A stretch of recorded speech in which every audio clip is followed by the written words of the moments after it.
মাদ্রাসার ছাত্রদেরকে কোটা দেয়, যাকাত খাইস, ফিতরা খাইস, আবার বড় বড় কথা বলিস।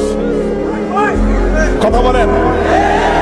প্রশ্ন হলো, তুমি যে ডাক্তার হইছো, তুমি যে ডাক্তার হলো ঢাকা মেডিকেল আর চট্টগ্রাম মেডিকেলে পড়ে, কার বাবার পয়সা দিয়ে ডাক্তার হয়েছো? তুমি যে চট্টগ্রাম বিশ্ববিদ্যালয়ে পড়লা, ঢাকা বিশ্ববিদ্যালয়ে পড়াশোনা করলা, তুমি কার বাবার পয়সা দিয়ে পড়াশোনা করেছো? তোমরা আমাদের গরিব মানুষের, মেহনতি মানুষের মাথার কাপ পায়ে ফেলানো ট্যাক্সের পয়সা দিয়ে পড়াশোনা করো। একটা ছেলে মেডিকেল কলেজে যদি পড়তে চায় প্রাইভেটে, আজকে বাংলাদেশে প্রাইভেট মেডিকেল কলেজ আছে, একটা ছেলে ডাক্তার হতে কমপক্ষে 40 থেকে 50 লক্ষ টাকা খরচ হয়।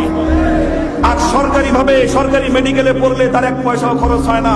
2-4 হাজার টাকা দিয়ে সে মেডিকেলে পাশ করে নাম করা ডাক্তার হয়ে গেল। তার পিছনে এক একটা ডাক্তার তৈরি করবার জন্য কমপক্ষেও একটা রাষ্ট্রের 50 লক্ষ টাকা করে খরচ হয়। কোত্থেকে আসে 50 লক্ষ টাকা? এই 50 লক্ষ টাকার মধ্যে আমি মামুনুল হকের ব্যক্তিগত দেওয়া ট্যাক্সের পয়সা আছে। ওই 50 লক্ষ টাকার মধ্যে একজন মেহনতি কৃষক, শ্রমিক, রিক্সাওয়ালার ট্যাক্সের পয়সা আছে। তাহলে তুমি যে আমাকে বললা আমি বড় লোকের যাকাত খেয়ে পড়াশোনা করেছি, তুই বেটা কার বাপের পয়সা দিয়ে ডাক্তার হয়েছিস?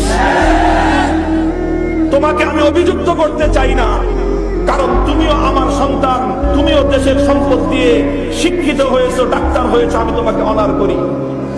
তুমি দেশের সম্পদ ব্যয় করে শিক্ষিত হয়েছো, ঢাকা বিশ্ববিদ্যালয়ে পড়ে, আমি তোমাকে কটাক্ষ করতে চাই না, আমি তোমাকে সম্মান করি। তুমি যেমন জনগণের পয়সা দিয়ে পড়াশোনা করে মানুষ হয়েছো, শিক্ষিত হয়েছো, মাদ্রাসাগুলোর ছেলেরাও আল্লাহ প্রদত্ত ট্যাক্স, যাকাতের পয়সা দিয়ে তারা লালিত পালিত হয়। আমাদের যাকাত আসে বড় লোকের পকেট থেকে, আর তোদের ট্যাক্সের পয়সা যায়, তোমাদের ট্যাক্সের পয়সা যায় সাধারণ মেহনতি মানুষের মাথার ঘাম পায়ে ফেলানো ট্যাক্সের পয়সা দিয়ে।